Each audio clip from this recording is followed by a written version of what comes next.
had trouble with my reading and writing. I didn't really like it, so I didn't tend to do it a lot. When I was in the classroom, I never participated in read aloud. I never really focused on reading because I didn't really like it. So it was at the bottom on my list to do. So sometimes it would make me mad. Would it be like A, I felt stuck, B, maybe sad, C, sometimes super.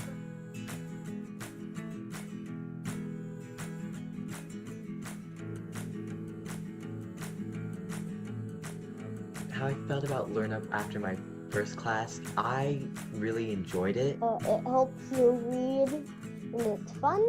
Kind of gets fun. It's hard at the beginning, but then it gets easier, and it's fun. You would be able to do it just as good as anybody else, maybe even better. Gives your children more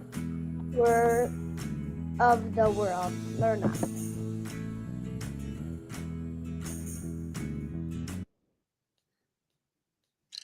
This is etymology in that particular video that you just saw.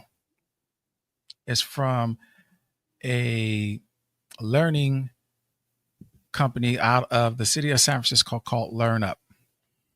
When I tell you they're doing such great work, and on today, I have their founder and CEO with us.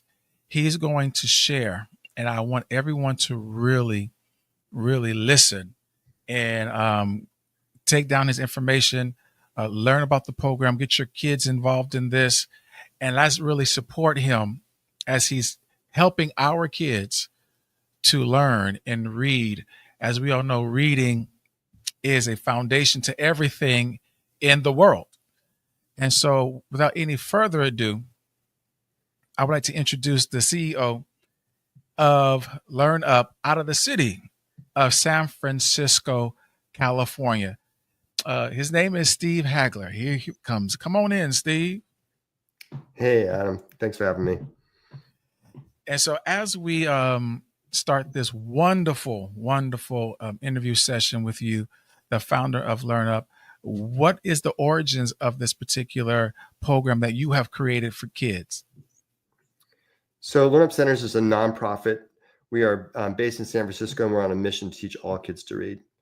And I was fortunate to meet the founder of this reading program, Steve Tatum, through a family whose kid was a friend of ours who was a fifth grader reading at the second grade level.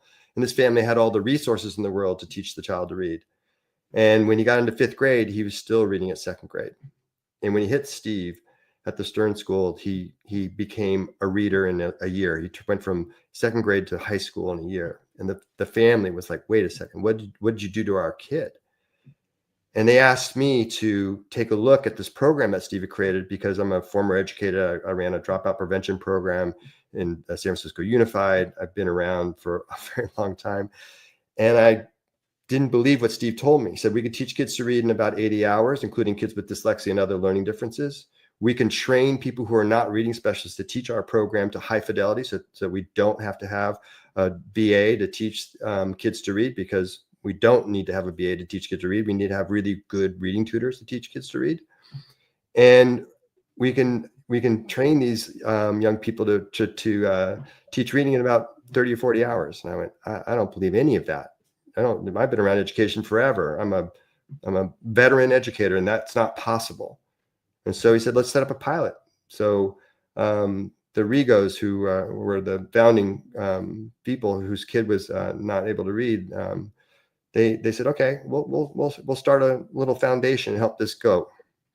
And so we created a program. We piloted some students from the University of San Francisco to come and do it. And they said, we're going to pay you good money to come here. It's a good part-time job for a college college person. And we trained them, and sure enough, we put these young undergraduates in front of students, and they taught these kids to read. And I said, Steve, you got lucky. And so we've been getting lucky for the last 7 years. And what it is that we know how to teach kids to read. We have a great program. It's fast. We can teach a kid to read in about to get to independent reading level in about 60 to 80 hours. Now they got to go more. They got to learn more, but that's enough to get them into working on vocabulary and working on their background knowledge and their language knowledge, but the reading skills piece we can get done. And we can train anybody to do this work. So it offers us the opportunity to spread really strong reading pedagogy with a really strong training methodology with an approach that actually teaches kids to read of all backgrounds and learning styles. I'm glad you mentioned a little bit about your history and education. Can you share a little bit more about your origins in the Mine? educational field? Sure. So I have my credentialing was in San Francisco State, master's in education. I started teaching in the San Francisco Unified as a long-term sub, eventually got a position at Galileo High School back in the day. I was teaching English as a second language and liked it a lot, but did a lot of experientially based teaching of languages or English. And then I got into working in experiential education and started a program that took kids into the wilderness for 10 days because we thought that kids who were not doing well didn't have the grit and determination that they needed. And it's true, grit and determination is really important. The kids I was seeing had 1.2 GPAs. They had 90 days of absences in the semester prior coming to us. Basically, these children were on their dropout track. And we said, okay, we're going to put you in a program that's going to get you off campus, get you interested, have you do some hard things, go out in the wilderness for 10 days. You have to pack all your own food, got to pack it around the wilderness. You know, and these are urban kids who have not been very far from home. And we took them up into this High Sierra and down to the Ventana Wilderness. They ran a ropes course. We ran the first habitat restoration projects out at the Presidio National Park. We did a 3-week job shadow, anything to get kids going. And we had good success. We actually saw kids go back into the regular system and graduate. We saw kids go into training programs, get their GED, and we reduced the dropout rate. Awesome. Great program, 15 years. Fast forward, I left education, went into philanthropy, did some work in getting money into getting kids outdoors because that was my passion. And then this opportunity to work with the Rigos and start this foundation came along. And what I realized is I didn't know much about reading. I was a whole language person. I was all about personification of the pencil and those sorts of things. And when I got into understanding how we really learn to read, the neurology of reading, I went, oh my goodness, none of those students I worked with, they couldn't read. The reason they were in my program is because they didn't catch the reading when they were younger. They weren't on the academic track. They were on that other track. And that track leads to dropout. It leads to underemployment. It leads to incarceration. It leads to drug abuse. It is challenging if you're not put in that track by choice. You're put in that track by default, because if you can't read, accessing the classroom is difficult. It's not a thing you want to do because you can't do it. Really, you're asking them to do something they can't do. I want to tell you a quick story. When I think about this, I think about like the kindergarten classroom. When you see a circle of children in the kindergarten classroom, and they come in, they're 5 years old, and they go like, they're coming in, and everyone's really excited on their first day of kindergarten. And the kindergarten teacher says like, hey, who's going to learn to read this year? And every single hand shoots up. There's not a single child who's 5 years old doesn't think they're going to learn to read. They all think they're going to learn to read. And we know that by 3rd grade, 60% of our kids don't know how to read at grade level. And when you do that same circle in 3rd grade, those hands don't go up. And those kids begin to shut down, and they begin to disrupt because they don't want to read. They begin to distract because they don't want to be called on. And eventually in high school and beyond, they start to disappear. They're just not there anymore.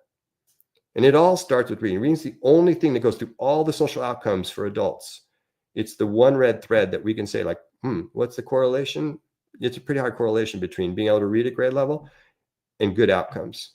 It doesn't mean they're going to be able to do everything, but it gives them the option to stay in it. And it gives them the option to make choices that make sense. They can stay on that academic pathway. Kids who can't read an instruction, kids who can't be in a circle helping their peers on something because they're embarrassed because they can't understand the instruction on the page. That's a kid who's going to shut down, going to distract, disrupt, disappear. You mentioned something I heard when I was a kid. So I was pushed a certain way in education because of this particular knowledge, which is the tracks in public schools. Some people have never heard of that. And so they don't know that there's these 2 tracks from elementary school.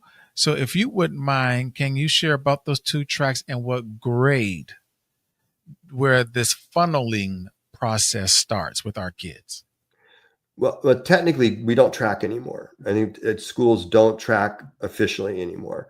It's more of a default status. And so what ends up happening, if you can read, you're pushed forward. And if you can do the work and you show up and everyone says, oh, this child is very bright and capable of doing things, they're pushed into higher and higher academics.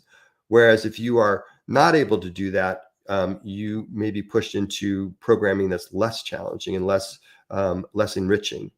I don't think these days that teachers are doing it deliberately or thoughtfully. I think it's kind of what's the default of the system, is that kids who are struggling end up being tested and looked into for being part of special education, because they might need something. They might need some extra help, which is all good. That's what special education should do. And that's what intervention should do. They should help kids who need the help. But if they get stuck in there, then they're put onto a level that they never can get out of. They're just kind of stuck in. I mean, tracking might be a strong word, but that's the pathway they're on.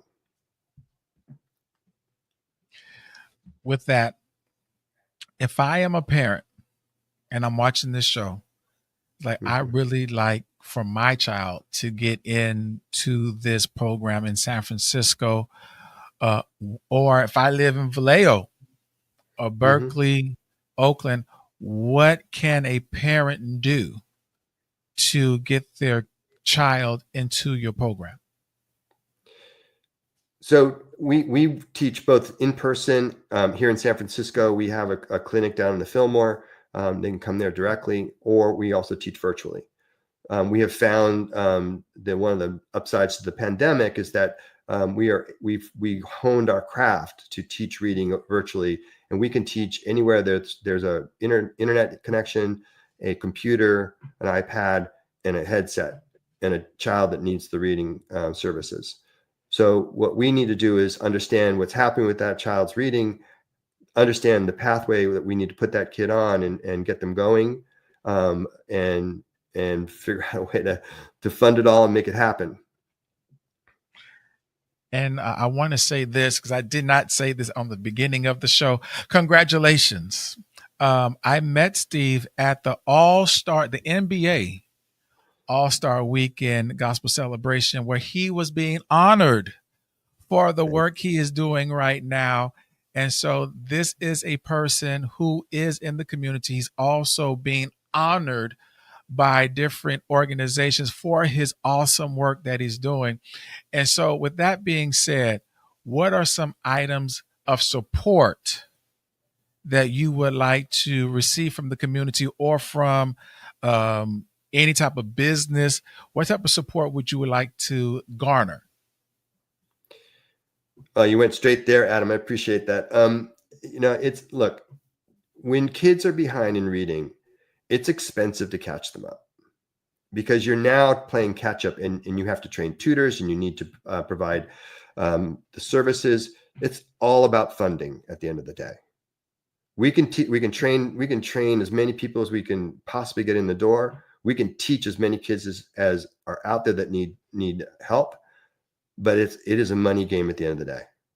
So we need support in funding great programs. We need support in helping those families who cannot afford to do the tutoring, to be underwritten by generous donors, and that's how LearnUP is what we call a dual enterprise. We ask the families who can afford to pay, and we use that funding to help underwrite those families who otherwise couldn't afford to pay. And then we connect with CBOs and nonprofits such as the Boys and Girls Club in San Francisco. We're working with the Rock program in Visitation Valley, and push in programming to where kids are spending their time. And these are the same kids who are struggling in schools that we work with, but they're getting their services in that kind of 7th hour of the day in the after school program or before school. So there's a couple ways you can do it. You can help fund, you can help create programs and find ways to bring kids together and work with organizations in your community to bring in LearnUP centers, or we can help you train people inside your community to teach some of this work that we do. I know with Believe Radio, I'm going to probably collaborate with you and do something and get you some more support. Yeah, because you're doing a great work. Hey, look, it is all about our kids. You know, at the end of the day, and it's about kids of all ages too. You know, there's a tendency like, well, we got to get them when they're 5 and 6. Like, no, we can get them when they're 15, 16, 17 and beyond. We can do adults. We can do everybody. Reading is a process. I mean, your audience should know that reading does not come naturally. We're all born ready to speak, but we're not all born at all ready to read. In fact, you can think about it. None of us are born ready to read, and we all have to learn. And so how we learn is the important part. And the programs that we're doing, it's fast. It's not boring. It's engaging. They're working in books. It is a super well-designed program. And so it's accessible to kids and they can see themselves inside it. And we're writing materials for our very diverse group of kids that we're working with. And we're reaching out into communities that, you know, might struggle to bring resources like this to their kids, but everyone deserves to learn how to read. You said something literally a couple seconds ago I've never heard in my whole life. Reading is not organic. No, sir. It's not. I have never heard that before. Right. Let's talk about reading for a second. Yeah. Really? All right. So when you think about it, you communities talk all the time. There's not a baby in the world that is not communicating with their parents and their aunts, uncles, the families around. There's a ton of communication. So even our kids who don't know how to read, they're talking all the time. They have a lot of vocabulary. They have a lot of understanding. And reading is just a representation of language. If we wrote things in a way in which our kids could understand it, they could probably read easier. But they have to, you know, we were talking earlier about the kinds of languages we're talking about. If you come from an African-American background, or if you come from maybe you're an immigrant and you're speaking a first language is different, your coding is different than the coding we're using in academics. And so you have to learn that code. And it's a process. It's a structured process. You got to learn your sounds. And then you got to learn how to go together with 1-syllable words. And you go on, you learn 2-syllable words. So we structure our foundation so that it goes through. Now, the way reading works is that I look at the letters on the page and I say, okay, tell me what that says. And if I give you the word cat and you say to me, oh, that says C-A-T, the letter names don't tell me anything about the sounds of what I'm reading. So I have to learn the sounds of the word. I go cat, and then I got cat. So I read it, goes to the back of the brain. The back of the brain goes, okay, that's that word cat. And boom, it comes back out and I recode it and I say the word. For kids with learning differences in reading and reading issues like dyslexia, those neurons that go back there, we know those neurons aren't functioning the way they're supposed to. And we have a lot of kids in our community who are not being diagnosed with learning differences, who are struggling to read. And in fact, I mean, we see a lot of our Black kids. I mean, they're not diagnosed with dyslexia, and we can't diagnose for dyslexia at LearnUP centers, but you know it when you see it. And there's a lot of kids running around out there that should have had intervention earlier on because there's things going on. But hey, first of all, it doesn't matter what's going on. We can still teach them to read. So let's intervene. Let's go. Why wait? There's no reason to wait. And you just said something, because if I am a parent, a grandparent, an uncle, an auntie, how do I get my child tested? Because like you articulated earlier, some behavior issues are maybe stemming from the child not being able to read. And so they feel embarrassed, they feel ashamed. So those are the fruit, but not the root of the problem. And so how can a parent a grandparent, a uncle, an auntie get their niece, nephew, son, daughter, grandson, granddaughter tested to know? That's a big question, right? Yes.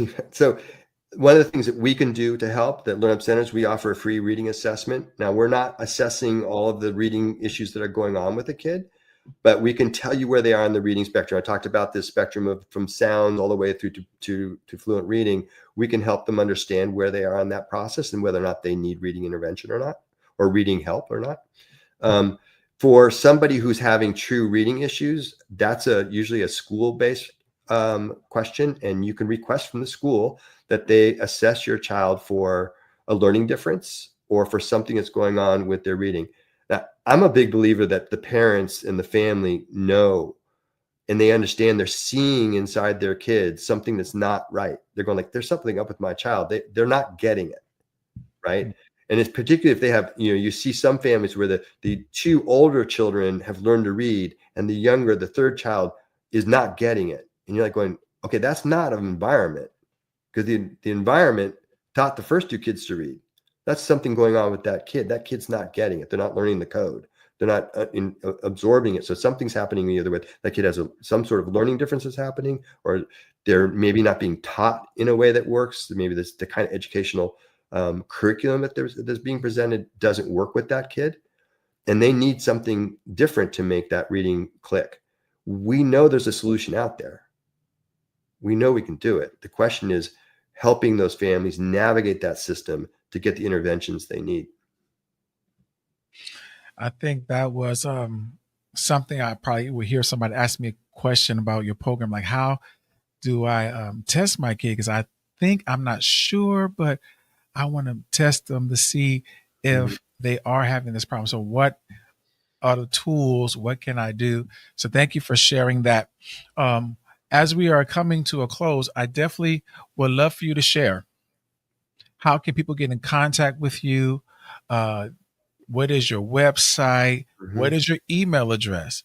And how can parents, teachers, school systems get a contact with you to get access to your program? So the easiest way to get in contact with us is at learntoread@learnupcenters.org. Again, learntoread@learnupcenters.org. Our website is learnupcenters.org. And on there, you'll find lots of resources to help you navigate this process. There's examples of how we're helping kids learn how to read. There's explanations of the program that we're using to teach kids to read. And reach out to us, and we will help you begin to navigate this journey you're on. Are you on any social media platforms? Facebook, Instagram, YouTube? Facebook, Instagram, LinkedIn. And it's all under LearnUP. LearnUp Centers is our call name. At LearnUp Centers on Facebook, at LearnUp Centers on Instagram, and so on. So please, people, tap into this. This is a great program. It's getting results. And then you have a person, Steve, who's actually really passionate. It is not a gig. It's not something he's doing for a check. He actually cares about kids. And so please, tap into this resource, support. I'm going to say that again. Support this company, LearnUP. Go to their website. It's okay. Be nosy. Go to LearnUP. And let's have a conversation. Ask the hard questions. Let's have, it's a dialogue. It's a conversation. Look at reading is, unfortunately, reading, we're in a very strange world. I don't have to tell your audience this. Like, we're not that far out from the literacy laws. We still have people alive who could not learn to read because of the era they grew up in. And we're in an era where now, the school districts we're in the Bay Area, when 30% of your kids can read, we're in trouble. How many? 30%. 30% of African American fourth graders reading at grade level in the African American community and beyond. It's not just y'all. It's not just the African American community. It's challenging, and it's true for across in the United States. In fact, we have a serious literacy crisis. We are making progress as we move to the science of reading, as we move to structured literacy and structured phonics. We're making progress, but we need to keep pushing. Numbers don't lie. And so that stat is very scary. That's not even half. That's underneath half of the percent. Right. And half wouldn't be okay. Like when I watch, I mean, I'm sorry, but when I watch, I look at a test scores and I say, like, we made three months progress on, 80% of our kids made progress. Great. 80% made progress. That's awesome. Everyone's happy. And I'm always like, well, what about the 20%? Who are those kids? I know who those kids are. Those are our kids. Those are the kids that we see, that we teach to read. Because they're the ones that are struggling the most. And I tell you, those kids are brilliant. They are so smart. They can't read very well, but they are amazing children. And as adults, they're the ones who they think that, somewhere in some 40 to 60% of the unicorn companies in the Silicon Valley are run by dyslexics. They struggle to read, but they're visionaries and they see things and they're able to solve problems that no one else can solve. They can solve a problem before they know what the answer is, before they know what the question is. They're like off the charts. And when you see that brilliance in our kids too, you see the wordplay, the interactions, the social ability, the strengths they have, the art, the music. They're great at many things. And that asset is great, but we got to get them through the schooling. You know what? Thank you for sharing your time here at Elevated Voices, sharing your company and what your company is doing, your nonprofit. Again, this is LearnUP Centers based in the San Francisco community in the Fillmore district on Fillmore. Mm-hmm. And so please take advantage of this wonderful resource for our youth, our kids here in the city of San Francisco, and hopefully those who do not live in San Francisco, you also can tap into this virtually. Mm-hmm. And so, and if you would like that, I think you probably could talk to your superintendent to see if you get this program. Yeah, listen to Etymology. Listen, if you get this this program in your school district for an after school program or before school program, or during school, we'll go anywhere, anytime, any place. You tell us where you want us to be, we'll figure out how to get there. Yeah, this is really, really wonderful. Thank you. Thank you again for your time. And so this is Etymology here at Believe Radio. Thank you for joining us. Hopefully you received something from this, learned something from this, and you will tap into this resource. LearnUP Centers based out of San Francisco, California. It is here for you. It's here for your kids. Let's go higher. Let's elevate ourselves. And so thank you again. And this is Etymology on Elevated Voices. I'll see you later.